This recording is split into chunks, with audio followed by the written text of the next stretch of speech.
In the fabled land of Northern California, nestled in the Valley of Sacramento, two friends begin a journey to enlighten the world about their experience living life as a Xennial. But what is a Xennial, you may ask? If you wish to know, then follow them on their adventures. Welcome to the Xennial Chronicles. This is James. This is Mike. And, well, for me anyway, I have a big change this week. Oh, really? Yes, school started for all the kids this week. We had school for one of them last week, and now, as of today, school has started for everybody.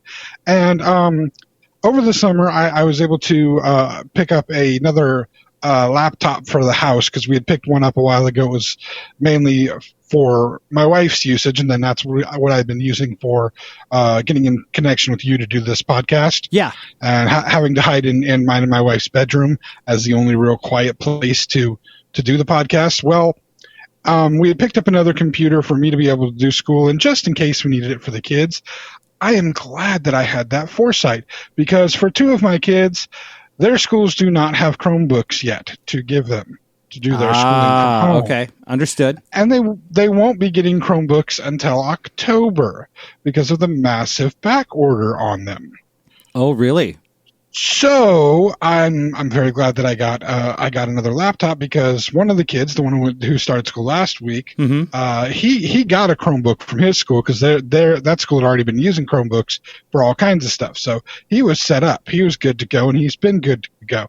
But for the other two, we had to use our personal laptops to get them set up and make sure they had their own spaces in the house to be able to do their schoolwork without being distracted and whatnot. And so my wife's laptop became the one for our youngest, who is in the kitchen. Cool. And then my new laptop that I had gotten for, like I said, for school or just in case, became the one to be used for our middle child up here in my loft area, my loft / geek room / soon to be office. Although it's already set up as the office, I just don't really do officey things except for my schoolwork in it. And because of that configuration, the laptop that I'd normally use for the podcast is not in our bedroom anymore. It's in the kitchen, and it's set up for the youngest child's use. So we are actually up in my loft / geek room / office today. Beautiful. Which is kind of nice. Yeah. It's much better scenery than like looking at dressers and whatnot. Oh, for sure. I have all my geek stuff on display, my Star Wars posters. In fact, I think I sent you a picture of my view from sitting at my desk. Yes. While I'm doing this, which is just, it's a nice view. Yeah. I gotta say, it really is. Some toys, some posters, TV that has nothing on it at this moment in time, but still, it's kind of a nice view. And that's going to be my view when this is being used as my office. That'll basically be my view working as well. So kind of nice. It'll be a very pleasant work environment for me. That's wonderful. But anyway, yeah, it's kind of our big change, dealing with that and dealing with Google is apparently now the way that teachers are going to do these distance learning assignments. Google Classroom and Google Meet, where they can do the in-person instruction, a lot better than what they were getting out of Zoom over the spring and summer. There's a few things that still don't work the same in Zoom. You could actually remotely have people remotely control your screen.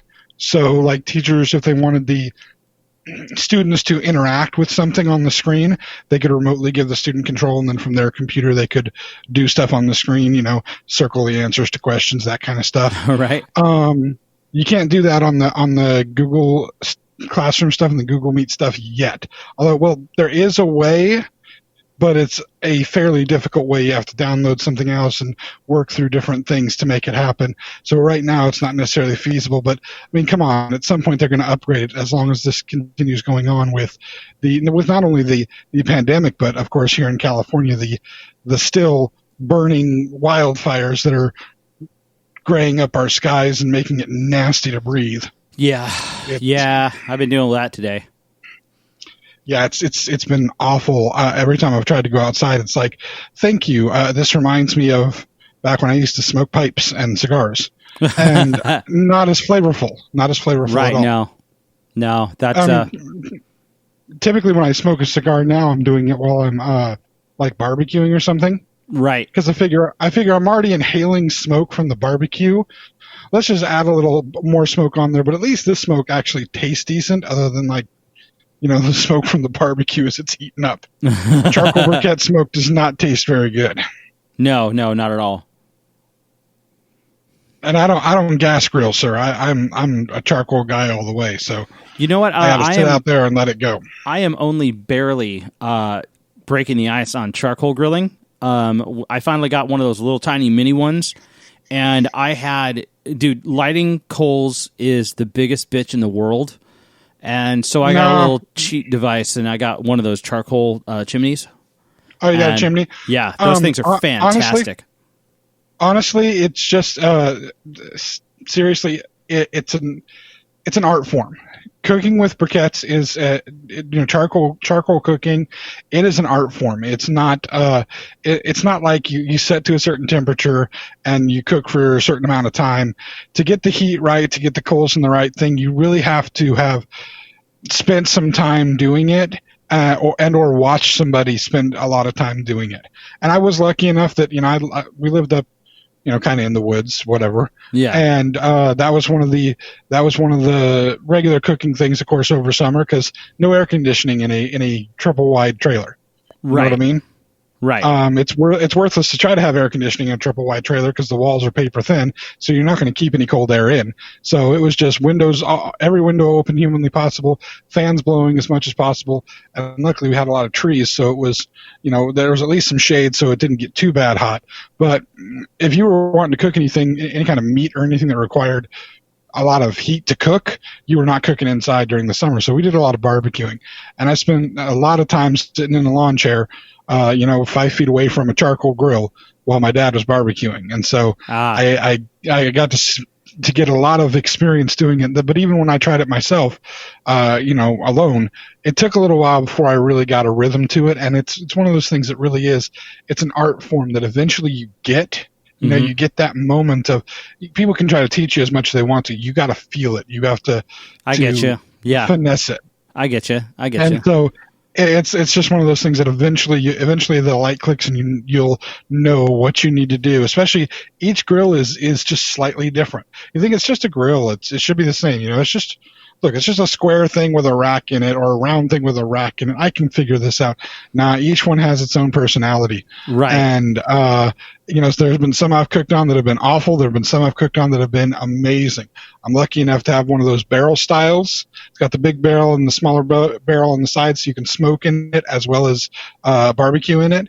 And it's even nice enough. It's got a temperature gauge on it, and I'm telling you, it's an awesome thing to grill, and I have a huge space to be able to do it. And I've smoked things in that. I've barbecued things in that, and it's one of those that once I figured out how she worked, wasn't a problem. Cool. But it's one of those things you got to finesse. But anyway, yeah. How do we get on grilling? I don't know. Yes, we're just one step to another. The nasty air. Yes. The nasty air outside. One thing leads to another, for sure. Yeah. It's god awful. It is not good. But, I was woken up at about 5 o'clock. About 5 o'clock this morning because of how the smoke got into my house, and we didn't think anything of it last night because. Okay, so I guess I might just use this to kind of transition from one thing to another because there's a few things that happened to me this weekend. But the first one, let's talk about the smoke. So my house has got an issue with the air conditioning. It's an old roof. I'm not looking for like a pity story or anything like that, but this is just like, in order to help save electricity, we open the windows at night. We know it's been smoky, but it died off for a few days, so we thought it wasn't really a big deal.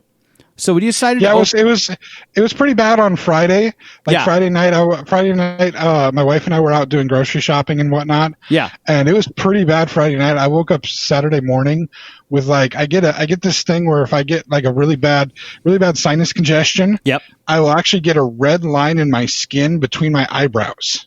Like where normally people would have a unibrow, which I would if I didn't shave it and take care of it. I get this like red crescent moon shaped thing right between my eyebrows. So it's like an external mark on stress on your sinuses? Yeah, and Oh it's man. like I'll feel awful, and my head will hurt and be throbbing, and I'll be like, "What kind of a headache is this?" And I'll look in the mirror, like when I'm going pee in the morning or something. Right. I'll look in the mirror and be like, "Oh, this is a sinus headache. I Yep. can tell it's a sinus headache because Yeah. I see the crescent moon over my head." And my wife will wake up, "How you feeling, babe? Look at my face. Oh crap, you have sinus congestion, don't Yeah. you?" Yeah, it's going to be a bad day, isn't it? Yeah. But yeah, Friday night it was bad, and Saturday morning it was so. But it did start to clear up like Saturday night a bit. It did. It started clearing a little bit and looking a little bit better. Yeah, exactly. So we thought nothing of it, and we're like, you know what? We're not running the AC too much. We waited until it got colder outside, and we opened up the windows. You open up the back windows a little bit, and then we go to bed. Well, that at about 5 a.m, I got up because I could smell the smoke in the house. And it was just like, it woke me up. It was so like, you get jarred awake because you think something's on fire, right? Yeah. It's like instinct kicks in. You're like, oh God, what's happening?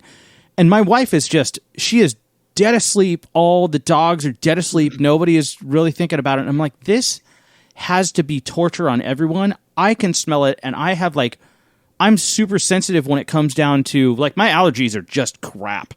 And I know that I'm super susceptible. I don't know what she feels like, but I know this is not going to be good for me. So I shut all the windows and I run a fan throughout the house, try to dissipate the smoke that's in the house. And I check the air quality index, and the rating is 159 in Lincoln alone. There's a reading out here where we're at. In Lincoln alone, it's 159. And then 2 or 3 hours later, we finally get up and we go take care of the chickens, and it's 165. So it's gotten worse. And we're just screw this. So we threw our masks on, and we had to go take care of the gardening and all that. Is that smoky enough to actually smoke the chickens while they're outside? Chickens you need the heat. You need the heat, I guess. Yeah. No, we actually looked it up. There was one point when the smoke was way worse. When the fires first started and the smoke got horrible bad.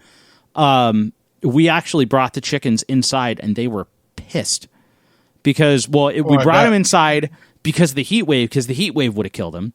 And then we brought them inside for a little bit because of the smoke, until we found out that chickens, when they encounter smoke, what happens if they're smoked out, if they can't breathe properly, they rest. It's a defense mechanism.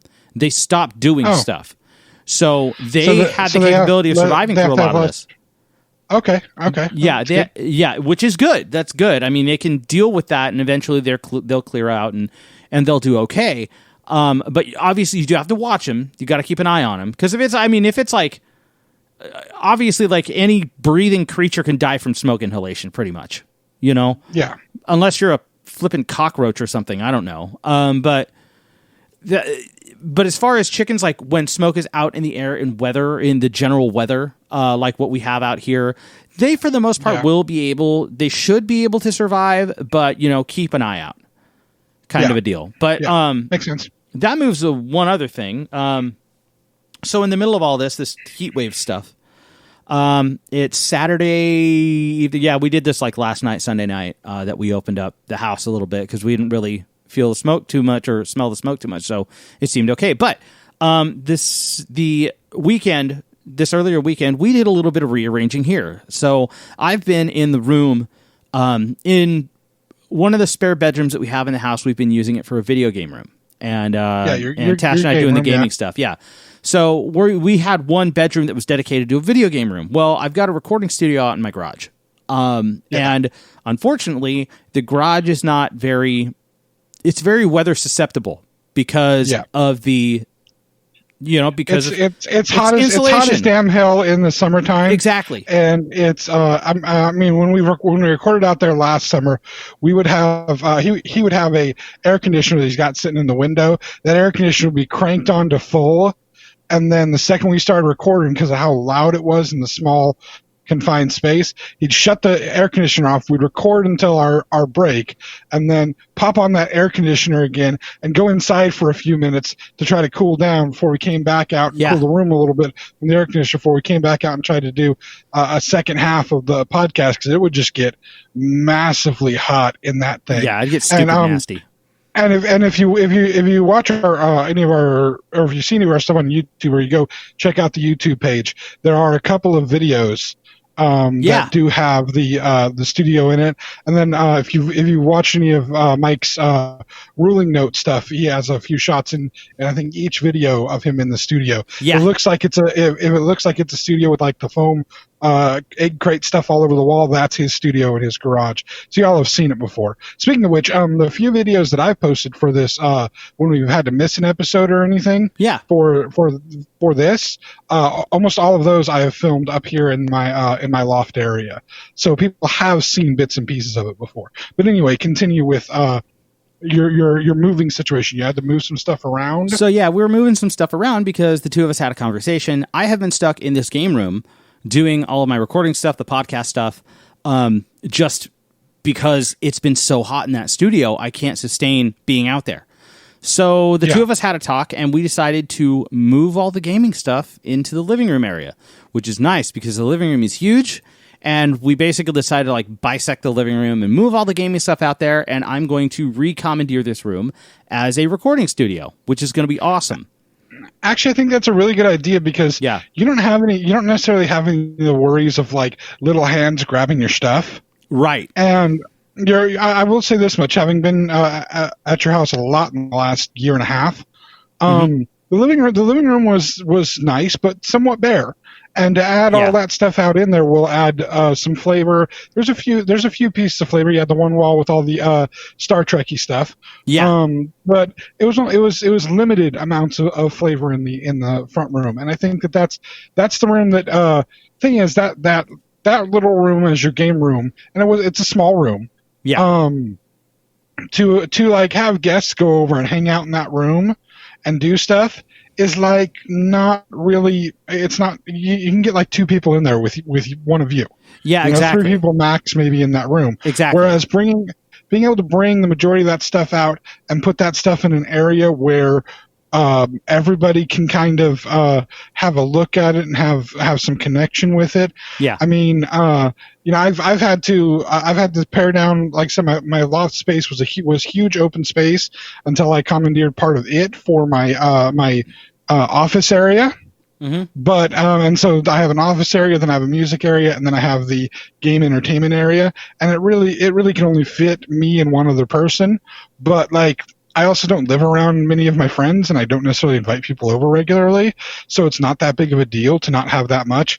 And our living room that does have space for other people, we still have like a bunch of movies down there, a bunch of video games down there. Yeah. All of our board games are down there. I mean, the only games I have up here are Magic the Gathering and D&D, which, yes, I'm that big of a geek. I play Magic the Gathering and D&D proudly, very proudly. Beautiful. And then my video, some of the video games, but all like the good systems are all downstairs. I have the secondary systems up here. Gotcha. So like I have the Xbox 360 that doesn't work very well up here. The R2D2 Xbox 360, which is the really good one, is downstairs. Okay, yeah, that makes sense.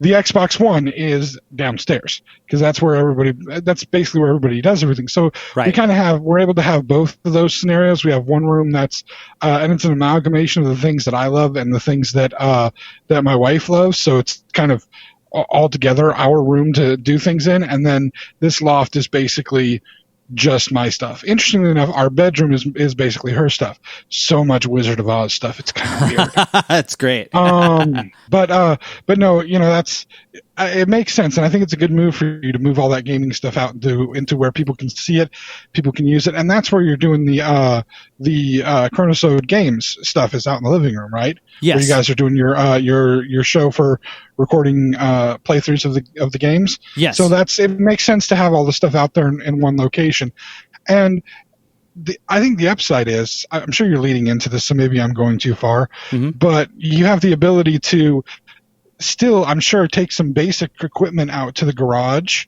during the better season. Yes. You know, like winter and fall, to be able to have full bands play out there, but you can do all of the actual work part of it inside the room, and it's a walk, but it's not a big walk. No, not at all. And that's exactly what I'm getting at, is that I can set up a small like mini station where I could just bring out like a laptop, or I can even bring the tower that I have that's my main piece, and go out there and do my multi-channel recording like I normally would do, but then I just bring the files in here and I mix in-house, which is so much nicer, you know? Yeah, it is. Have access to air conditioning. We have the air conditioning. You can more easily have the door open for your canine critters to be running around and being able to spend their time with Dad. Yes. And then it also keeps you in closer earshot of anything going on within the house. I know there was a couple times I'd show up and I'd knock on the door, and you'd be out in the even if you'd have the door open to the studio, you'd be out in the studio and you really wouldn't be able to hear me. No, it's super separated from the house. Yeah, so this gives you the ability while you're actually doing probably the majority of your work, and when you're out doing the recording, you want it to be separated anyway, and you want to be able to have the people do their thing and record. This gives you that ability to. I mean, the only thing that would be better if there was some way to cordon off your dining room and turn that into an area, but then you have no dining room table. But yeah, I know that's a good change up, man. Yeah, and you have the capability to do it, so I applaud that. Thank you. Yeah, so in the middle of this decision, we're like, well, we got to move everything out. So we start moving everything out. Well, it's a hot day. It's a Saturday. We actually took a little bit of a break and decided to go just get in the car and drive and just use the car's AC and get outside the house for a minute and don't go anywhere. Don't go into any stores or nothing. Just chill. Like we've been going out just for drives, just for the hell of it. And I used to do that when I had a kid I needed to get to sleep. It would usually happen around 3:00 in the morning. Nice. Go around driving. Sometimes you'd be at a stoplight and like a cop pull up next to you and look over at you, wondering what you're doing out at 3:00 in the morning driving around. You just kind of gesture to the back seat, and they see the car seat in the middle of it, because that's about. In most cars, about the only place that a car seat is, especially when the baby's small and they have to sit backwards. Mm-hmm. The car seat has to be facing backwards for safety. That's about the only place that it'll fit is in the middle of the back seat, because it's squishing in between the two front seats because they're so big. And you just kind of gesture back there, and you get the cops just kind of smile and nod, because they're like, okay, we know why you're out at 3:00 in the morning. Yep. Your kid ain't asleep, and the only way you can get him to sleep is driving the car around. And your hope is you can drive the car around for half an hour, slowly walk the kid back inside, and maybe you'll get a couple hours of good sleep out of that. We got you. It's all right. Keep driving. Right on. That's good, man. I guess that's a good way for criminals to get away from the cops. Just have just put whatever you've stolen or whatever you're trying to transport in a baby car seat, and just gesture to the cop. Dude, I'm sorry, I'm driving my baby around. And the cop's like, all right, we're cool. I ain't gonna bother you nothing. It's like, yeah, we got away. Giving criminals ideas is bad. Anyway, sorry. So you're out driving. Get your air conditioner going. Yeah. So we just went out driving. We came back in. It's still like stupid hot, but we had to get this stuff moved out. So we're doing our thing, and then now this isn't. Well, I'll just mention this afterwards. So we're doing our thing. We're moving stuff around. We actually bought a couple of we bought a new bookshelf. It's about the same size as the other one we had for the movies. So we throw all our games in it. And then we bought one of those those square cubby type shelves that they have at everywhere, IKEA style. That we're using for our video games. I have one of those right behind me. Yeah. Okay. So you know what I'm talking about. So like literally where I'm sitting, there's one right behind me with a bunch of stuff displayed. In fact, the wooden Star Destroyer that you guys got me, the little small wood one, it's sitting on top of there. Nice. Along with the Revenge of the Jedi poster that you found me. Nice. Sweet, man. Or that we traded for, or whatever, however that one went down. But I even got my certificate to be an ordained minister to do weddings, sitting in that as well. Nice. So it's a cool little setup. Sweet, but anyway, sorry. But no, you're good. Yeah. So we're moving stuff around, and I think I have to pick something up and in the hallway for something I can't remember. And I'm walking down the hallway, and all of a sudden I get this weird tightness in the center of my chest on the left-hand side, and immediately afterwards I feel a shooting pain in my left side of my neck on the front, like my carotid artery, and my back on my left-hand side. It shoots out both ways immediately, and I start feeling a tingle in my left arm. And I just go, oh, shit. And I just stopped, and I wasn't entirely sure what's going on. So I stopped immediately, and it's like 9:30 at night, I think.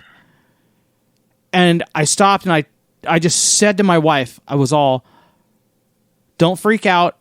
I just felt something weird. And she's like, what? I went, I felt a weird tightness in my chest. It's already gone away, and then it shot into this pain to the neck and to the back, and now my arm feels weird. And she's like, excuse me, what? I was all, yeah, I don't know what it is. And she goes, hey, Google, what's the symptoms of a heart attack? And Google names it off, like we have one of those little Google Home things, and it names off everything that I just said in order. Yeah. And the two of us go, oh, shit. So she's like, get your insurance card out. I'm not, and she starts looking up on her phone. Both of the urgent cares that are nearest us are both closed. And we're trying to look up for our insurance because we have a certain insurance. Well, the place up in Roseville, the hospital in Roseville, doesn't take our insurance, or at least it's not of that network, that insurance network. Actually, can I? Yes. I can tell you if it isn't. If you go into an emergency room seeking emergency services, especially if you are a male over the age of 35 that is complaining of pain in the chest, every ER, regardless of your insurance, has to at least assess you first, right, as an emergency. And that's then okay. So worry about where you go from here to there. Right. Totally, absolutely. What we did. I fully understand that. And that was something that I kind of got a wake-up call, because the two of us get in the car and we run down to the hospital's like 15, 20 minutes away from where we're at, regular traffic, right? We do get out there. We skipped one hospital to get to the right one because we knew that hospital for sure would work with us as quickly as possible. Now, completely understood. I will say this. I completely understand that getting the work done can be done anywhere. And that is true, but for an emergency situation, like the pain in the chest, they at least have to do the initial stuff, and they will get paid. Yeah, they'll figure it out later. Paid no matter what by any insurance for the basic emergency part of it. Right. Like if you get in an accident, if you're in an accident, you're going to the nearest emergency room first. Yeah, they're not going to care to make sure that you're stable. Yeah. Then you get moved, and that your insurance will, no matter whether that hospital's in your coverage or not, for an emergency situation, your insurance has to still cover it, because you still have to be seen for the emergent problems. Okay. And when it comes to chest pain, that is considered an emergent problem that they see you for immediately, especially in a man. Right. They will see you for immediately and get things set up immediately for you, and the insurance will pay later. That's almost never an issue, because that's considered like, if the hospital doesn't see you and the insurance doesn't pay, if you die, it's really bad for them. So it's a CYA thing on their part. No, they don't want to get sued. Nobody wants to get sued. That's right, and that's the key. Yeah, absolutely. Hospitals, medical things, they will do whatever they possibly can to not have you sue them. And so when it comes to certain emergent things, and only certain ones fall into this category, but certain emergent things, they will do immediately, and insurances will pay basically any emergency room for these specific certain emergent things, just because nobody wants to get sued for that crap. Right, exactly. Now, all the other possible things, and funny enough, it's things like you could cut your finger off. That's not considered emergent enough. Right. Because you're more than likely not going to die from that. Right, exactly. However, if you are a man having chest pains and then having the pains shooting up your neck, shooting down your arm, right. These are obviously, as you say, the signs of heart attack. Right. And that's something that hospitals, ERs, insurance companies, they don't want to mess around with. Right. They're just going to be like, get seen wherever you can get seen. They're going to get paid for that. Now, all they're going to do is the initial stuff, and then once it's determined that you are having one, then they'll see what they can do. If they can stabilize you enough, you got to go to the other place. Right. And if there's nothing wrong with you, then they just boot you out as quickly as possible. So that's the aftercare is a whole different thing. But for the first part of it, you get to any emergency room you possibly can, and let the insurance be sorted out later. Because if you are having a heart attack, your ass wants to get there as quick as possible. Right, exactly, absolutely, fully understood. So, now, what ended up? So we get to the hospital. Okay. Yeah. All of that aside, we get to the hospital, and we go in. I tell I don't know who it is. Real quick. What? Real quick. What? How many times have you been in an emergency room in your life? That I wasn't there for somebody else? You mean for myself? Yeah. How many times have you gone to the emergency room? Oh, this is the first time that I could think of. Okay, so this is telling me a lot of stuff. This is why I okay. Yeah, I have never. Yeah, I've been pretty relatively safe. Like I don't do. Okay, so the last time I should have gone to the emergency room for something, I was poor and I was young and I was stupid. And yeah, you probably the stupid is the important part because if it's something that you need to go to the emergency room for, even if you're poor, they still have to help you. Right. So. Right. Totally. But anyway. Whether or not they help you is completely different because I was also in a financial situation that at the horrible judgment that I had, I understand they have to help you. But the question is not whether or not they have to help you. The question is whether or not you're going to go in debt for the rest of your life if they do. We'll talk about that one later. Yeah, for sure. That's a personal conversation because I have news for you on that one too. Of course. And obviously, like all of this stuff aside, we go to the emergency room. I step on in, and I tell them, up at the front. They're like, well, okay, so what's going on with you? I was like, I think I just had a heart attack. They're like, what'd you do? Google it? I went, well, kind of, yeah, but I had this happen, and this happen, and they immediately changed their tone. Yeah.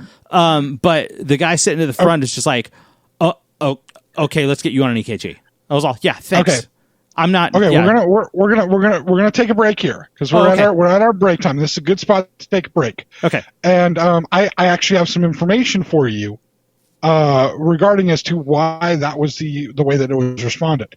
And this comes from my 17 plus years of experience of spending way too much goddamn time in an ER. Okay. Because I've spent so much. If you knew how much time I've spent in an ER, you'd probably crap yourself. Okay. All right. So, and not just for me, but as the patient advocate for a bunch of people. So, yes, we'll take a break, and when we come back, we'll hear more about Mike's ER visit and his potential of a heart attack. Yes. We'll be right back. Hey friends, this is Mike from the Xennial Chronicles reminding you to subscribe to our YouTube channel.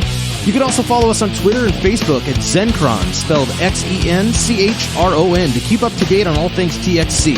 And please check out our official website, theXennialChronicles.com, or if that's too much to type, Zencron.com. Thanks again for listening, and now, back to the show. And we're back, everybody. Hey. So we were talking about the adventure of Mike and the ER and the heart attack. No, wait. Chest pains. And yes, the chest pains. All right. Radiating up my neck and radiating down my arm. Oh, dude, yeah. And, okay, that's what's happening? So you didn't just Google that. This is what's happening. Okay, let's see what we can do for you. Yeah. Hook you up to the EKG. Yeah, for sure. Like, okay, so here's what happened. First, let me rewind it just a little bit because we get in the car, we head down to the hospital. While we're on our way, I call my dad, I call my mom, I let them know, hey, I just felt this. They're sitting here telling me, hey, that sounds like a heart attack. I was like, it's okay. We're heading to the hospital right now and keeping as calm as I can. I'm just going to chill out. all that kind And of again, stuff. you're going to a hospital that was a little bit further away, but possibly a better hospital situation. Yeah. And again, something that's going to be more easily compatible with your insurance situation as well. Yeah, there's a couple of reasons. That was one of them. I was essentially in the network. That was one, but the main one was because it actually had a better reputation than the other hospital that was the alternative choice, and it was only like a couple of minutes longer away. So we decided to just make a straight shot to it. And that's an understandable decision when you're still conscious, when you're still, again, if you have the opportunity to get to, if it's something that's completely serious, again, people try to get to an emergency room when you can. They'll sort it all out later.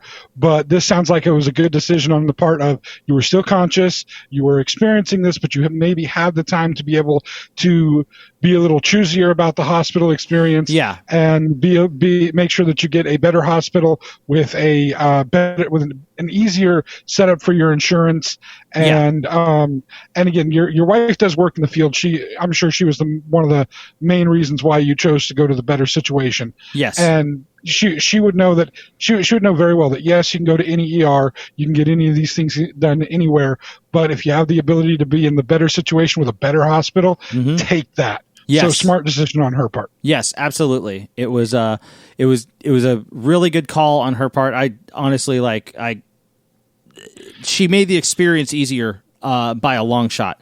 But anyway, that's why you married her. Yeah, so, right. So you're in the car going. And so we're in the car. I call up my parents. I let them know what the symptoms are, all this kind of stuff. They're like, "Hey, this sounds like a heart attack." So for did I say that this is my first experience with an ER at this point? I said that earlier. Okay. I had asked you because when you as you were describing, when you came in, you told the person that you were having a heart attack, and their response was, "What did you Google that?" And that's what made me kind of that, and some of your other descriptions of it was like, is this how many times you've been to an ER? Yeah. This is your first time really being to an ER. Yeah. And the reason I asked that is because I have been many times for myself, many times for my children, which you'll find that children have a tendency, if you ever have to deal with this, either if you ever have kids of your own, or if you're ever watching somebody's kids or whatever, kids like to get sick at the worst possible times. They don't want to get sick until after 7 o'clock at night and before 8 o'clock in the morning. And they want to get bad sick during that time period. Oh, yes. So by the time that they are sick, you don't have the ability to take them to a doctor's office. And even if they got sick at like 3 o'clock in the afternoon, you can't get an appointment to get into a doctor's office. And most places aren't taking walk-ins after a certain because they've double booked themselves anyway. Right. So you find yourself often having to go to clinics or the ER or all kinds of different places to try to deal with all of the different problems that come up when you have kids. Same things happen when you actually are caring for elderly family members. Right. They have things happen to them that are of sometimes a very significant emergent need. When you have an elderly family member who has a history of blood clots come to you and say, "Yeah, I feel like I have a blood clot again in my leg."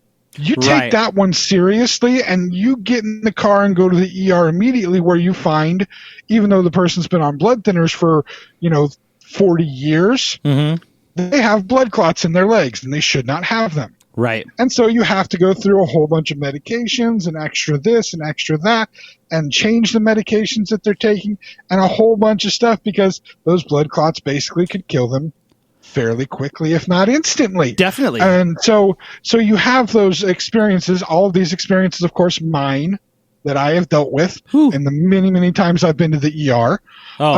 And the thing that I've learned is you can't tell them what you think you have until a little bit later. When they give you the diagnosis, then you can say, "Yeah, okay, that's what I thought it was." Or even sometimes if you get a good enough doctor, you can tell them all your symptoms, and you can say, "I think I have this, but I'm not sure." Right. But for the most, and this isn't just true in the ER. Every single year I get strep throat. Every year, never fails.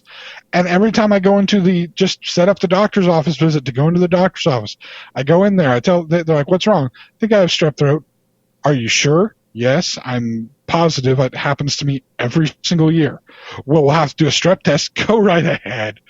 Oh, looks like you have strep throat. I know, it happens to me every year. It's happened to me every year since I was 4 years old and they took my tonsils out. Every single year since then, at the same time of year, I freaking get strep throat. Now, can I have the antibiotics, please? Because this is just, I already know what's happening.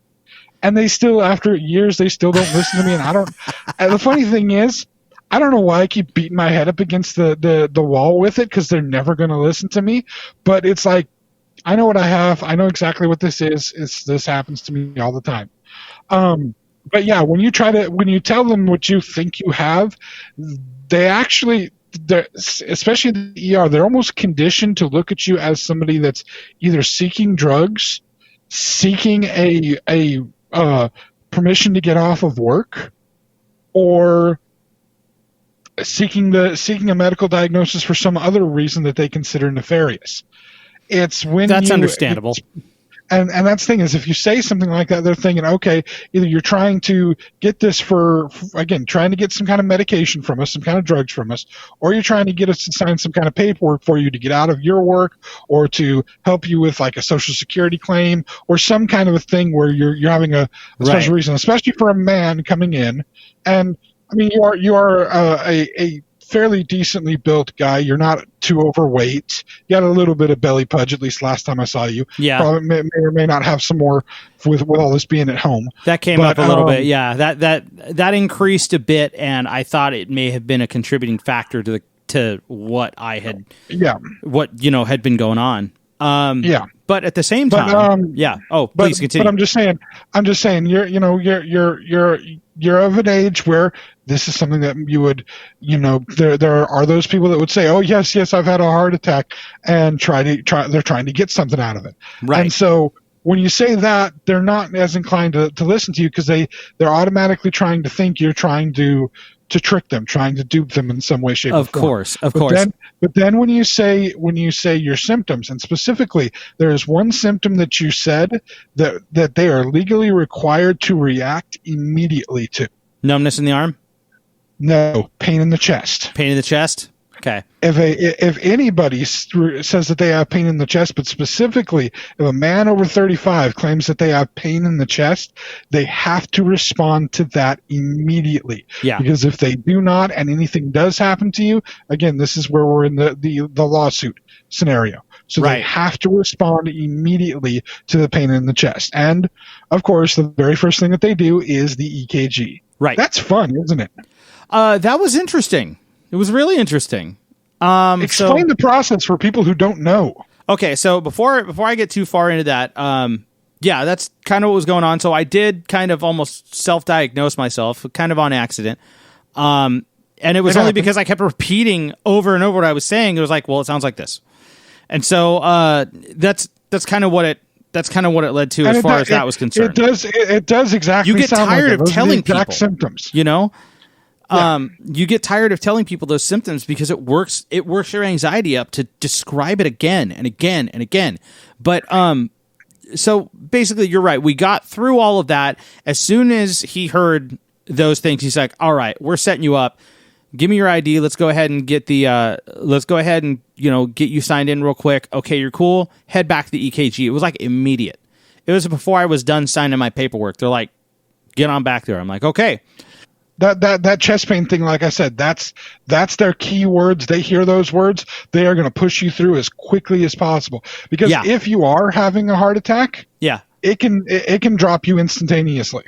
And once it does, there's not always coming back from. Right, exactly. It's not like in the movies where you can have the heart attack so bad it drops you straight down and they can get you back easy. No. And even when you do come back, you are not the same. Yeah. Your body is not the same afterwards. If you have a full-on heart attack where it basically drops you down to the floor and possibly gets you unconscious, you are not the same afterwards. Your body, your mental capacity, it's not going to be the same. It's not like you see in movies, somebody has a heart attack and they're fine afterwards. Right. No, you're screwed for life after the heart attack. No, for sure. Absolutely. You lose a lot. You lose quite a bit. But anyway, so we're going through this. They have me head back to get the EKG done. Obviously, the first thing. They check me up. The nurse has me take my shirt off and sticks all the little stickers on me. And then, pops everything on. They read it. It takes less than a minute. And then they're like, all right, boom. Yeah, take it off. And then, all right, shirt back on. Go wait outside. And I waited. Now, obviously, because of the COVID thing, the only people that are allowed inside of the waiting room itself are the patients themselves. My wife had to wait outside, which I am positive was practically traumatic because I couldn't have her with me. She wasn't even in the building. Like, that must have been just... She's texting with a couple of friends of ours just to keep her mind clear as she possibly can. While she's I'm telling you, I'm waiting. I'm telling you right now. I have a story to tell you later about my father and having that kind of an experience. Oh. And it will horrify the crap out of you, the experience that he had to go through recently with his wife. Okay. When it came to some medical stuff. Oh, man. Horrify the crap out of you. Oh. But yeah, and because he had a similar she had to go to the doctor for something major, and he was not able to be in there with her and was not getting information, and then a whole bunch of stuff ended up happening as a result. And not just for a few hours, but for days. Oh my! Oh, that's terrible. Yeah, and that's all a result of the COVID-19 precautions, which again they're necessary precautions, but there's a lot more to it than what people want to realize when it comes to things. Wow, that's crazy. But anyway, so so they do the EKG. They have you wait. How long do they have you wait for before somebody sees you? I wait for another 20 minutes, half hour. That's not bad, actually. No, it was quick. There wasn't a lot going on at this emergency room that night, which is a good thing, I would say. What's funny about that is if they do an EKG, right? Mm-hmm. They do the EKG and you go straight back to a room after the EKG, like within less than 5 minutes, or even just straight off the bed where they lay you down for the EKG. They take you to a room. That means that there's something bad going on. Yeah, that means the EKG popped off. They're just like, whoa. If they have you go sit down, those are pretty good results typically. Typically, that means that you're probably not dying at that moment. Right. Because they won't have you, if the EKG don't look right, they won't have you just go sit back in the waiting area. Right. Because that's lawsuit waiting to happen. Right, for sure. They don't want that. For sure. Yeah, absolutely. So I head on out into the waiting porch area with my wife in there for about 20 minutes, a half hour. They come, they call me in again. I go into another room. They take my blood pressure in both arms to make sure they get a consistent reading, which was a little weird. Okay. They asked me what the symptoms were that I had experienced. I was like, well, I had this happen, and I had this happen. And they're like, okay, so read his blood pressure. Okay, his blood pressure's high. Go ahead and give him some, basically they gave me some aspirin in the room. I don't know if it was a placebo. I don't know if it was just a safety precaution. But no, it's probably, if they gave you aspirin is a blood thinner. Yeah. So a blood thinner will help with your blood pressure to some degree. Yeah. I knew it was at some degree high, so. If they were taking it in both of your arms, one of the things they may have been looking for is interestingly enough blood clots. Okay. Because some of the pain you're describing, if it's an EKG that comes out as a kind of a clean EKG, right, and then you're with some of the pain you're describing with the pressure and pain in your chest, radiating out down your arm, that could also be indicative of blood clots that have traveled either to your heart or to your lungs, and they're blocking arteries and veins that lead out away from your heart. Gotcha. So that could be a reason if they checked it. I mean, that's not the reason, but it could be a reason. Gotcha. Because those symptoms match up with that as well. And then if they're taking blood pressure in both arms, if there's a huge disparity between the two, that could indicate that there's a compromised flow somewhere. Gotcha. Okay. It could also be aortic aneurysm too, which again could cause compromised flow on one side of your body as opposed to the other. So they're checking for consistent blood pressure on both sides. Yeah. that makes sense. Make sure that there's not some kind of a blockage or because if it was like drastically lower in one arm, that's a whole different story. They've got to do a whole be higher. It would be higher in the area where higher or no, I'm not sure which one it would be.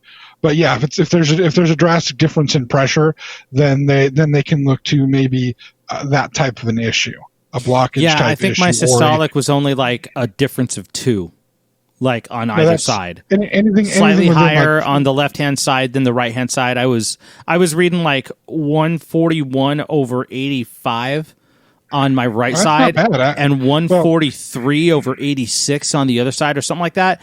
That means normal high, but it's still high. Yeah, your top number's a little bit high, but that's actually really good for me. If I had that blood pressure, I would be happy as a. Funny enough, my blood pressure is normally a lot lower than that. My blood pressure is normally like 117. So you normally run low. I've got incredibly average low blood pressure. My blood pressure is pretty decent. If you normally run low, then that's really high for you. Right, and that's why when I heard that number, I was like, "What the hell is going on with me right now?" That would be a low blood pressure for me. Gotcha. That's understandable. That's understandable. I've been like 160/117 before. Gotcha. Okay. Woo. Yeah. Woo. That's actually when they diagnosed me with high blood pressure and put me on medication for high blood pressure. That came up and they were like, "Are you okay?" I'm like, "Yeah, we can't." I was actually doing a diabetes screening because I'd already been diagnosed with diabetes. Mm-hmm. But I was doing in the process of the screening and they took the blood pressure and they're like, "You okay?" I'm like, "Yeah, I'm fine." I mean, it's a week before Christmas, so I'm a little bit, stressed with trying to get all that done.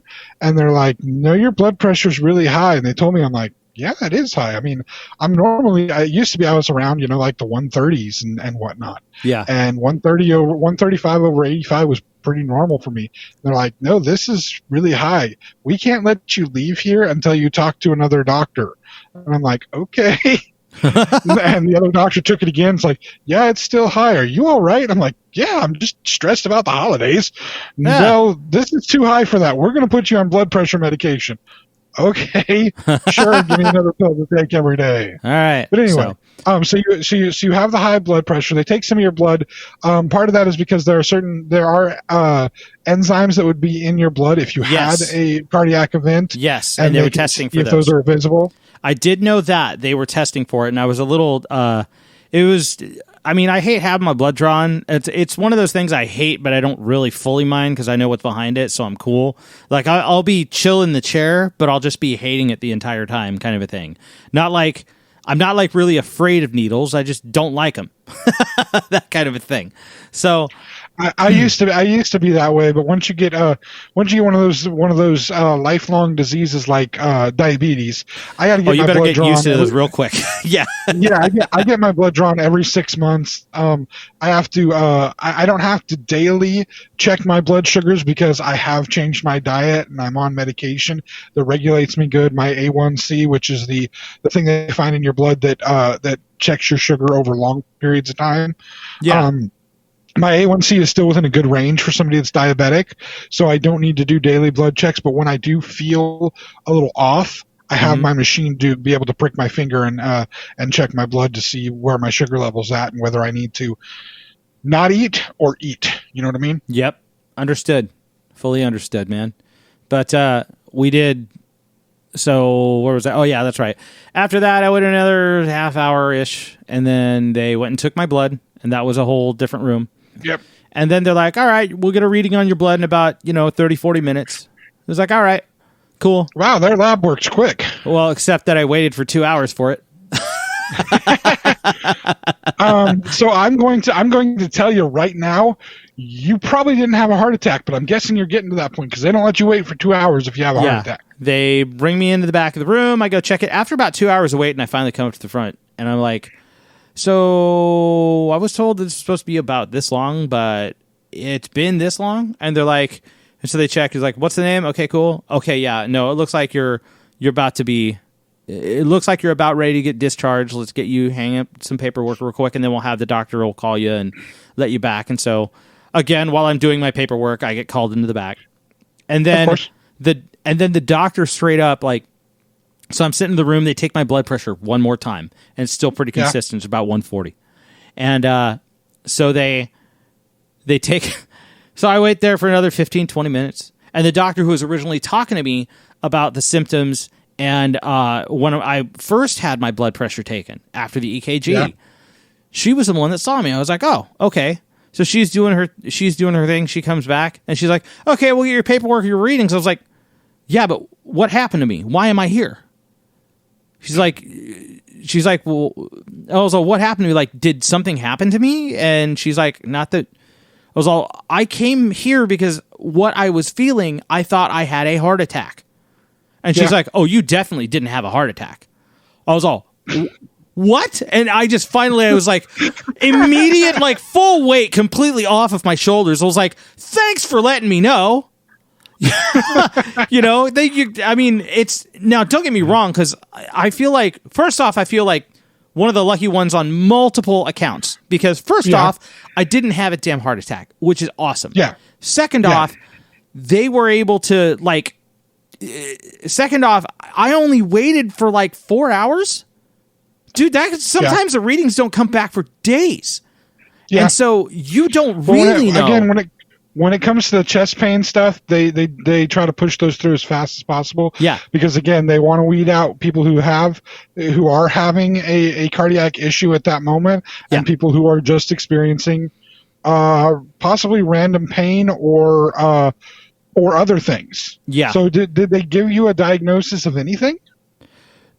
I got all of. They're like, you seem fine. The only thing that so I was like, well, then what the hell happened to me for me to feel all of those things in that order for that amount of time? This is hella confusing. And so the doctor looks at me and she goes, oh, it probably was like an esophageal spasm or something like that. I was like, are you fucking kidding me? Like, you're telling me that my esophagus freaked out and it made me feel like I was having a fucking heart attack? That's what that was? I'm just, actually. Yes, and that's something that I've been looking up since then because I've just been like, what the hell? I really was not. I was like, do you think my esophagus was like sitting on a nerve or something? Like it just triggered something and that's what happened? And she's like, to be completely honest, that's probably what did happen. And it's okay that you came here. It's a good thing that you did just in case. But that's the best we can come up with. And so she gave me my paperwork, my readings for my blood test, and everything, and I mean everything, came back completely normal. Completely normal. First of all, that's amazing. Yeah, and that's what I was shocked about. I was like, cool. Yeah, bravo to you on that. I can tell you right now, I have so much experience reading blood work. Like it's for somebody who's not technically in the medical field, I've really spent a lot of time looking at a lot of medical reports because I've had various people in my family with various health problems, and so we've had to keep track of things in medical reports like platelet counts, white blood cell counts, SED rates, stuff that normally people don't worry about when they look at blood reports. I hunt those things down now because there are things that have they could be signs of underlying conditions because I've had enough of that I've dealt with in my life at this point. For sure. But yeah, to have your blood work come back good, that's awesome, man. That's the part that I was like the most excited about more than anything. Well, okay, let's take that back a bit. I'm the most excited for the fact that I didn't have a fucking heart attack because I was very afraid that I could have. I was almost as excited that everything came back normal and that I didn't have anything else that was going on. That's good. Yeah, that's really nice. However, I will say this flat out that it's still considering the possibility that could have happened and everything that we had to do in order to make sure that was the case, short of calling an actual ambulance, that's a bit of a wake-up call on a whole different level to me. But it does really kind of give you a look at what, like, I've been spending the last couple of days just kind of looking at what I'm doing. Like, what are my habits? What are my fitness habits? What are my eating habits? Like, can I do anything at this point to like continue to stay in a, well, I mean, to continue I would to tell prevent any states like this? Like, I would tell you right now. Yeah. I'll tell you right now, if all your numbers come back, your cholesterol's good, your A1C is good, so you don't have to worry about diabetes at this point. Your white blood cell count was good. All your other, if they said your stuff came back good, which also they would have, with something like that, they would have noticed any inflammation markers. So your SED rate would fall under any inflammation markers. Those are things that show up in the blood work that would show any inflammation throughout your body. Right. Which would, can happen from any number of things, but basically because something in your body is not happy and not working right. If all those things come back good, if they were saying your blood work's good, I would say what you really need to do is just kind of keep doing what you're doing. Because at this point, your body's in good shape. Nothing's really saying anything bad for it. There's nothing to indicate it. If you've cut out a lot of processed sugar from your diet, which I believe you've done a pretty good job of that. Yeah. With the things that I know that you guys eat, and you've cut down a lot of fat in your diet. I mean, I know you guys use an air fryer and don't really use a fryer for anything. You've probably done a lot in your life to cut those things down and help out with those things to put healthier things in your body. Yeah. I mean, probably the only thing that I could think of that may or may not be helpful would be I don't know what your alcohol consumption is, and I'm not one to tell you what to do and what not to do. Oh, that's one more thing. Yeah, I got to tell you about. Please continue. After you're done, I'm going to tell you something because I was looking up stuff. Well, that might be one of the things to be mindful of is the way you consume alcohol and how you consume it, how much of it you consume at any singular time and whatnot. Yeah. But because there's many different ways of consuming alcohol that do damage and many that don't necessarily do as much damage. Yeah. It's weird. But that's the only thing that I can see. That, I mean, you don't smoke anymore. I know you used to a long time ago, and even that was passing. And that was like maybe a 6-month span, and it took me a week to get through a pack of smokes. Yeah, you'd basically do it you do it kind of socially. Yeah, somewhat. Yeah, when other people were hanging out and smoking, you'd have a smoke, but it wasn't like you were sitting around chimneying all the time. Yeah, exactly. It wasn't something that stuck with me. The more I did it, the more uncomfortable I felt with it. So I just backed off of it after I lost interest. But I mean, to me that says that you're only a couple years younger than me, man, and I've got part of it is also family history and genetics. Yeah. But I mean, I know I weigh at least 100 pounds more than you, and I have a lot of these things already. Diabetes runs in the family, heart disease runs in the family. Yeah. Various forms of cancer run in the family.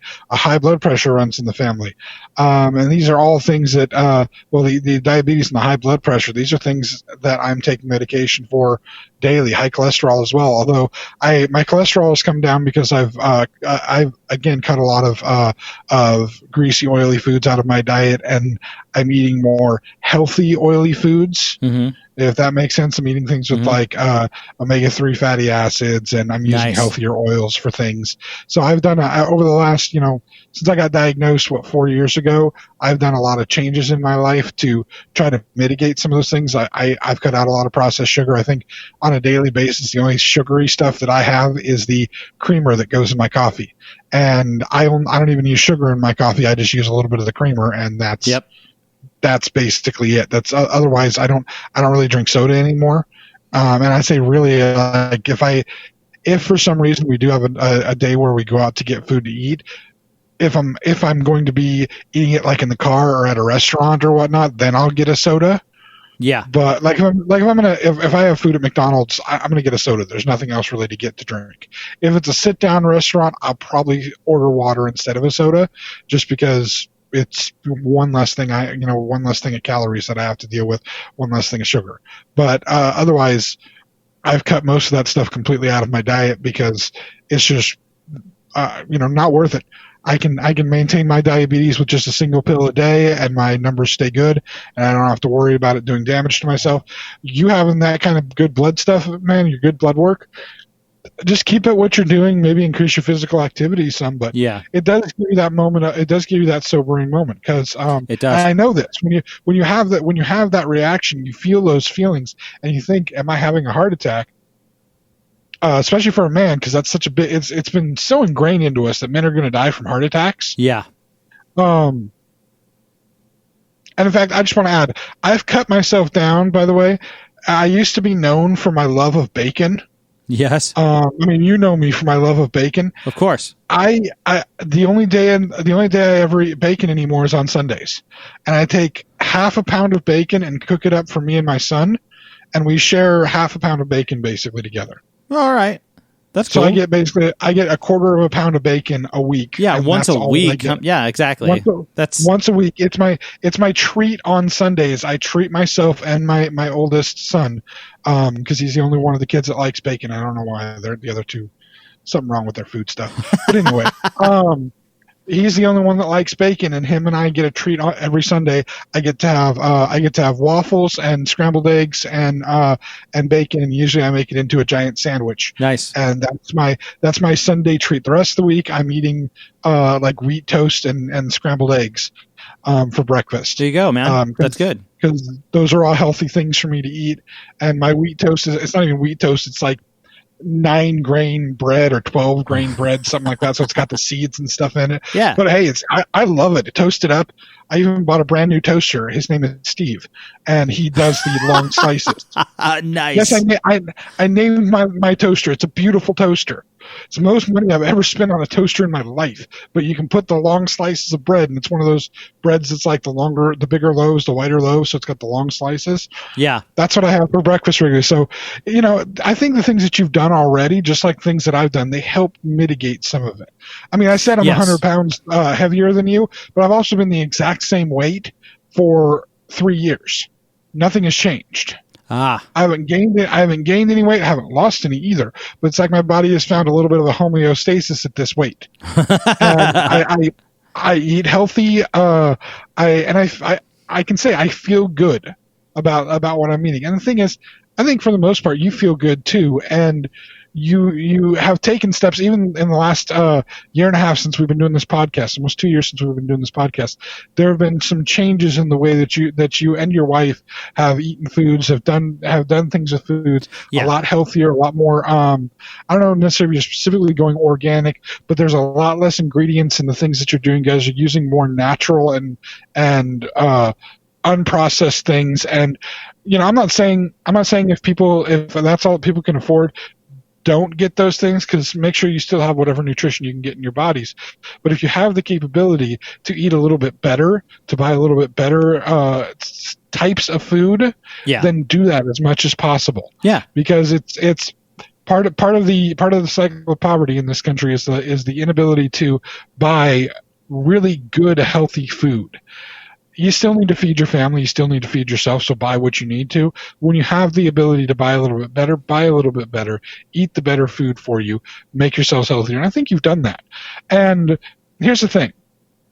I'm not surprised that the doctor told you it was possibly an esophageal spasm, because when you were telling me about this, and I told you in our break that I had two things that I thought were the possible diagnosis that you'd get. Yeah.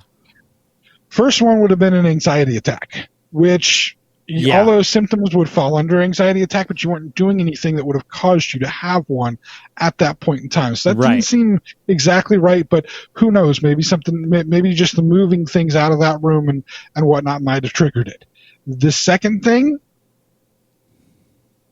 was going to be acid reflux. And that sounds as funny to you probably as esophageal spasm. But let me tell you why that was my second thing. I have gone to the ER twice with the exact same pains that you were discussing. Oh my goodness. Pains in my chest, radiating up the back of my neck, radiating and numbing my left arm. Oh my Twice gosh. I have gone to the ER for that. And I've gone to the ER as a fat guy. So the second I say all those symptoms. They're like, get him on the machine now. They're like, oh my God, this fat guy is going to die. And so they pull me in, they do the EKG, and I'm a big enough guy. They don't even wait. They get me back in a room. They do x-rays of my heart. They take you out of the chair and go, oh, I did get an x-ray. That's right. I also had that too. I'm sorry. They did x-ray of my heart the second time, not the first time. The first time I was still actively in pain when I got to the hospital, when I got to the ER. The first time they were so concerned, they didn't even wait till the EKG was done. They gave me nitro pills immediately. Whoa. Because my presentation as a fat guy with these pains scared them enough, they immediately gave me nitro pills. Let me tell you something about taking those nitro pills. The nitro is supposed to help dilate your blood vessels, make them bigger, and move the blood around more. Oh my God. It's like the world speeds.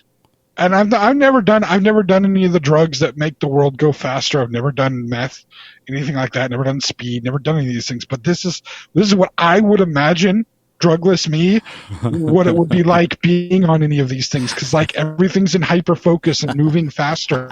And I'm like, I am Quicksilver. I am running on the freaking walls. Oh my God! It was the freakiest damn thing in the world. And yeah. X-rays of my heart, the EKGs, these people freaking out, and I'm like, I don't know if it's anything. Especially the second time, I'm like, I've been here before for this. They said last time it was acid reflux. I don't know if it is that again, but when somebody my size and my age starts to have these pains, you come and get it checked out. I'm like, no, you want to get it checked out. We want to make sure it's checked out. You don't want to just sit at home. I'm like, okay. Calm down, people. Okay. And the second time I'd already been diagnosed with all the different stuff, so I'm like, yes, I'm a diabetic. Yes, I have high blood pressure, and eyes are getting wider each time. Yes, I have high cholesterol. They're like, fat guy's gonna die. Fat guy's gonna die. Eyes getting wider. Eyes getting wider because of the nitro. No, their eyes are getting wider. Oh, their eyes are getting. Oh, I was figuring yours are. I'm listing off all the things that I have. I have high blood pressure, and I can smell the color blue. Again. It The smells nitro blue was in the here. first time. The nitro was the first time, and I hadn't been diagnosed with any of that stuff the first time through. Okay. So yeah, I probably could have smelled the color blue at that point. It smells blue in here. It smells blue. Yeah, a very salty smell. But anyway, both times they basically said roughly the same thing. It must have been some kind of really bad acid reflux, which falls into the same category of an esophageal spasm of some type. Nothing wrong. In fact, the fun part was when they came in with my x-rays and they look at it's like something literally out of a movie, even though I said none of this is really like a movie. No, this part was. They look at the x-ray, they look at me. They look at the x-ray, they look at me. And I'm just kind of like, what? Well, your heart is like perfect. There's no problems with it whatsoever. It's normal size. Oh, that's fantastic. I'm like, okay, well, did you expect, what were you expecting to find? And like, well, I expected it to be enlarged a little bit. And I'm like, oh, great. You think fat guy has a big heart? Thank you. That's so kind. But yeah, congratulations, you have a normal heart. It's the funny moment of how does this fat ass guy have a normal looking heart? There has to be something wrong with this guy's heart. And there's nothing wrong with it. What the hell is going on here? And so I can say I've had multiple x-rays of my heart, and my heart looks good. They see no blockage, no issues, no problems like that. But yeah, I had the exact same thing happen to me, the exact same pains. The first time I had the same worries that you did, especially when they start giving me the nitro. I'm like, I'm laying here thinking maybe I'm having a heart attack, and they're giving me nitro. I'm like, maybe they think I'm having a heart attack. Right. What the hell? And then nope, it's just probably indigestion of some type. Oh, great. That's wonderful. And then that was the weirdest thing to hear. Yeah. And then, that's why as you're telling this, I'm like, yep, I've been there. I felt all those things. I'm pretty sure this is what he's going to say something similar to this, because it's funny. We're so set to focus on those specific things as being the signs of heart attack. Right. And yet That they very much are. And like they said, if you have any of those feelings, any of those pains, it is better to go get checked than to not get checked. Right. Totally. And don't feel the thing I'm trying to portray to you is, don't ever feel like you made a dumb decision to go to the ER because it was just an esophageal spasm. And don't in the future, if you feel the exact same pains, don't just be like, it's just an esophageal spasm, I'll be fine. Still, go to the ER, get it checked, because here's the thing. If it's just an esophageal spasm and you go to the ER and get it checked and that's all it turns out to be, what have you done? You've wasted 4 or 5 hours of your night. Okay, fine. If it's not really, just an esophageal spasm, you could possibly lose your life by not going and getting it checked, and it's better to err on the side of caution with exactly that. Definitely, it's definitely one of those risk versus reward type moments. That's what it was to me. Like, I don't feel bad that I went. No, you I shouldn't. didn't feel like I wasted my time. I feel like I was on top of shit. And I feel like my wife was on top of shit. Like, that's very much so. I owe it to her, because I was really confused. And you question, when you encounter that for the first time, you question whether or not it's real. And she was just like, get in the car. Like, it was immediate. And and that's part of that's going to be from her work and her training. She knows definitely when it comes to anything medical, you don't take the risk or the chance. You go and get it taken care of first, and then sort all the stuff out later. Yeah, absolutely. And again, that also comes from the fact that I say you've been blessed for not having to spend as much time in the ER as you've had to. I've had to go for genuine emergencies. I mean, I've had to go for situations where, wake up one morning and I can't put any weight on one of my feet. Have no idea what the hell is going on. Oh my goodness! Have to get driven to the emergency room to find out what it is. And first time they had no answer. First time it happened to me, they had no answer. Second time that it happened to me, they had a totally different answer. That's like, you have an infection inside of your joints. How the hell do I have an infection inside of your joints? I don't know, but you do. This is what we have to do to take care of it. Whoa. Okay, that's a little weird. I've had to go for mundane things as well. I will say, like, I don't know if you've ever experienced kidney stones or not. I have not. Well, my first experience with kidney stones was actually every experience with kidney stones, because after the first one, I just went the same route. My first experience with kidney stones was one of the most god-awful moments of my entire life, and I had to be taken to the ER, and I screamed and yelled and cussed out my mom. I cussed out my wife's grandmother. I cussed out the doctor, and then when the doctor, for some reason, wanted to do a prostate check on me to make sure it wasn't a prostate problem, because at first we had no idea what the hell it was that was the problem. Oh man! I said, "Are you going to give me pain medication after you do the prostate check?" He's like, "Sure." I'm like, then do the frickin' prostate check. So I've had my prostate checked. It's not that bad of an ordeal, really. Oh, okay. It's not. A couple of fingers up your butt for a second is not really that bad. Okay, just saying it. For any guy that's worried, as guys get older and they're worried about doing the prostate exam. Yeah, I know I'm going to eventually have to deal with that. So don't worry about it. It's not a big deal. Yeah. People make way too much out of it. Cool. It's just a couple fingers up your butt for a second, and they lube it up. They at least lube it up. So there's that. Yeah, they make it as easy as they can. Yeah, it's not like they're dry slight reaching, discomfort, so. slight pressure, but probably isn't a big deal. Yeah, it didn't make any difference for me because I didn't have a prostate problem.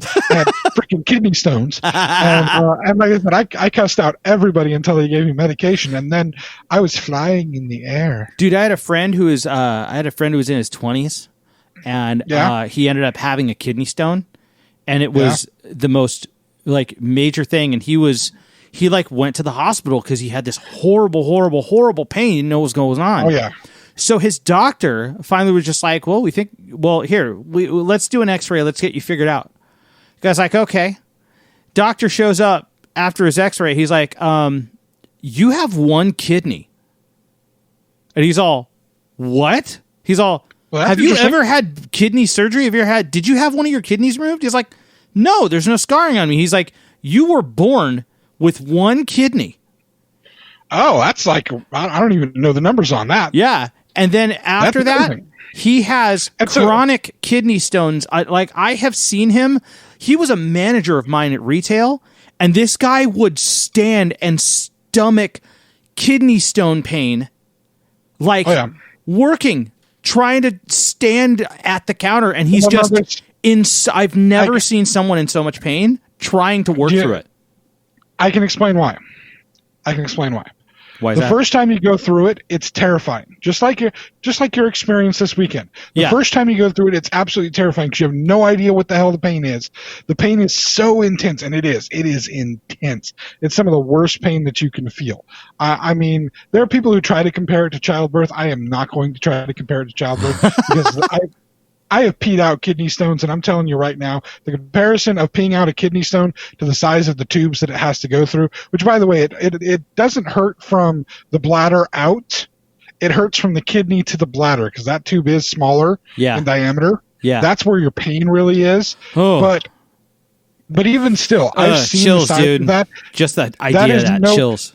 That is no comparison to what has to happen for childbirth, because the stretching involved in that and the pain involved in that, the men try to rationalize it. Oh yeah, I've experienced close to the same thing because I've had a kidney stone.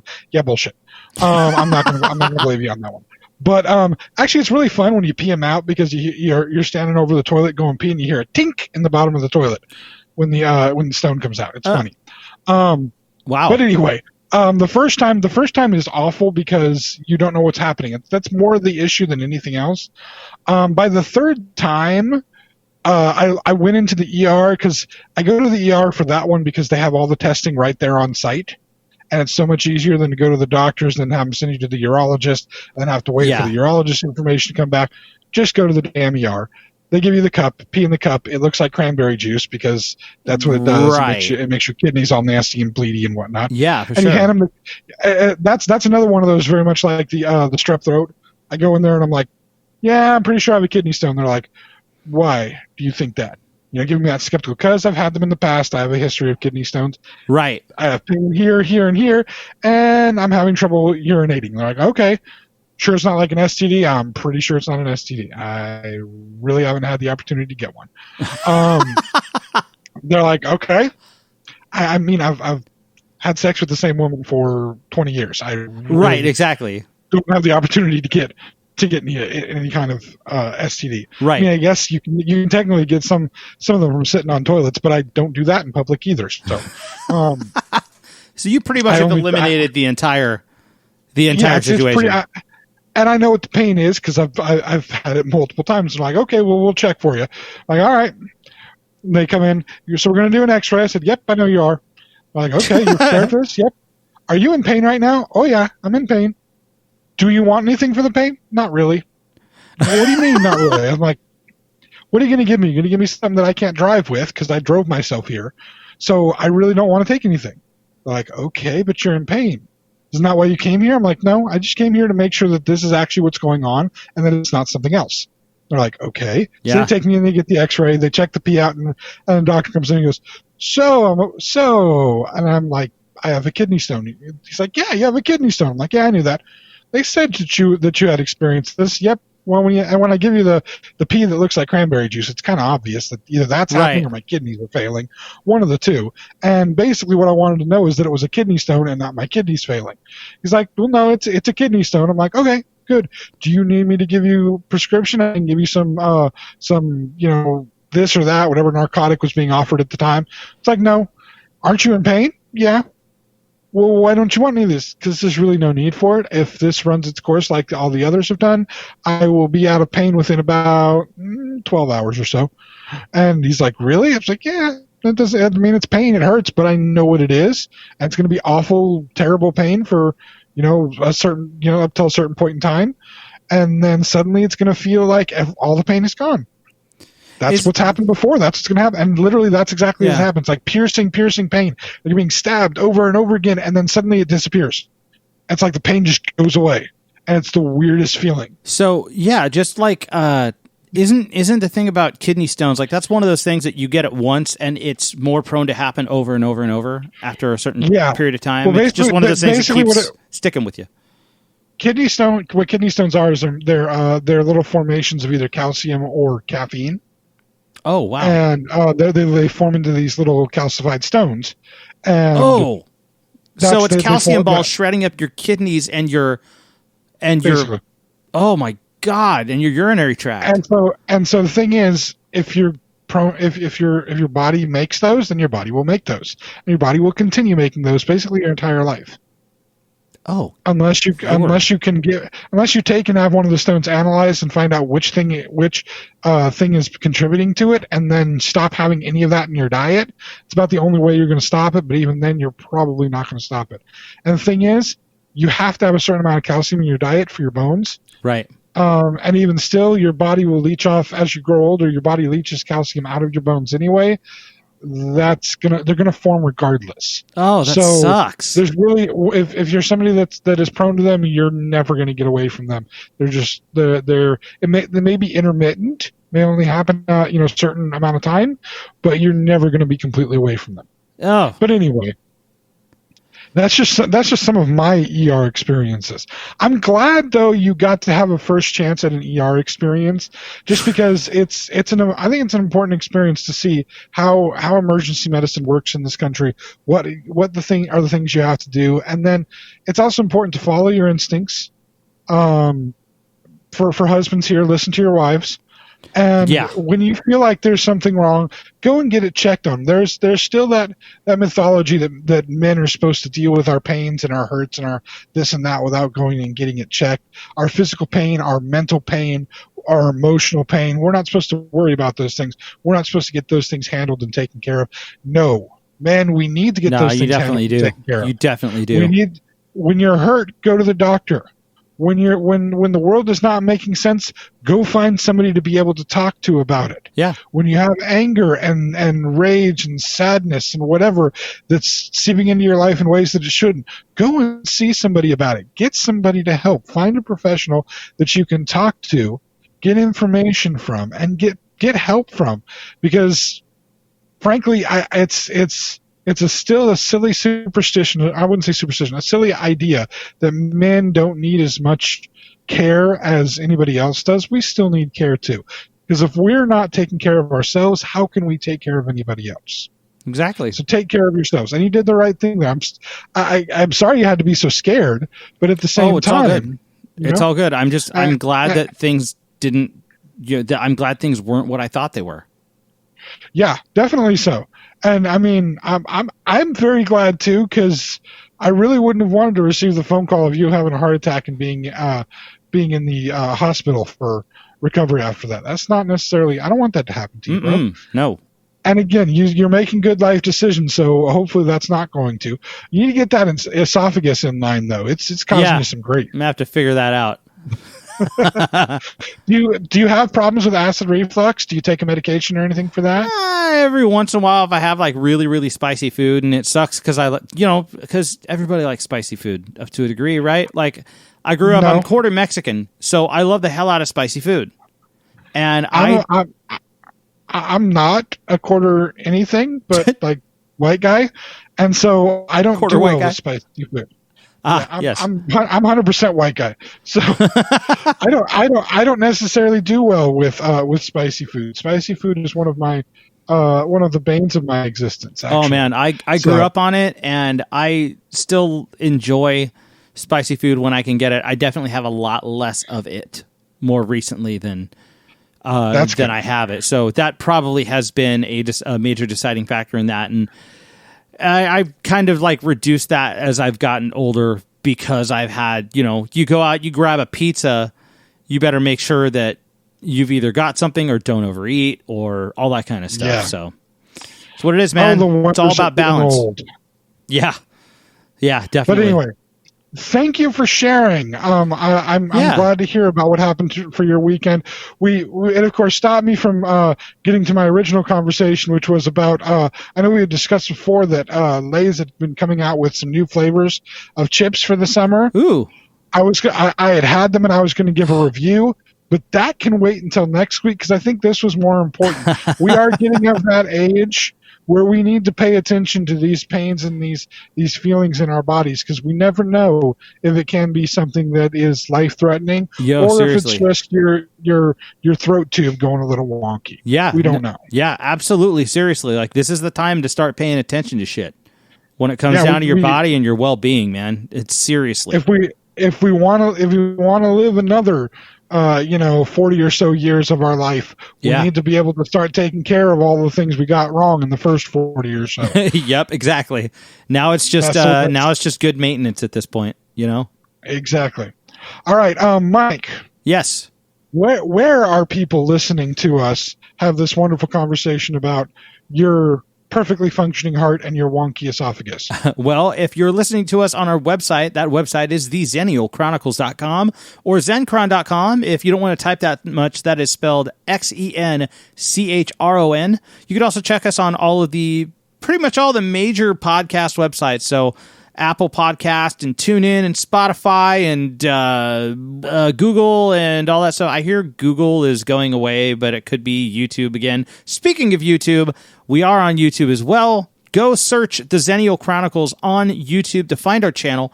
Every one of our episodes that we have done for the entire history of the Xennial Chronicles is on that page, archived and ready for you to have a listen. Yes, while you're there, please subscribe.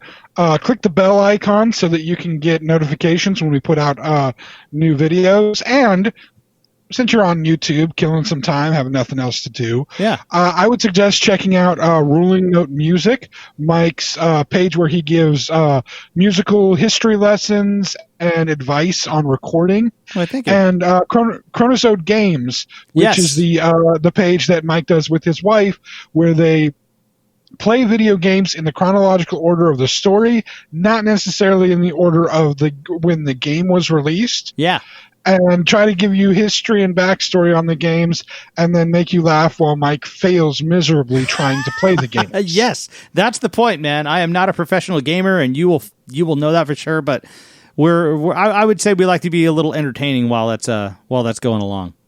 It's just something for you to be able to kick back and watch and listen to, and maybe get a smile on your face, which is what we try to do as much as possible here, and why I recommend these other things. Plus, cross promotion helps it. Yeah, totally, man. But anyway, thank you all for listening to us. Hopefully, you learned a few things. Don't neglect those pains that you feel, and we'll talk to you again next week. Y'all have a good one. Thank you for tuning in, friends. The journey continues next week.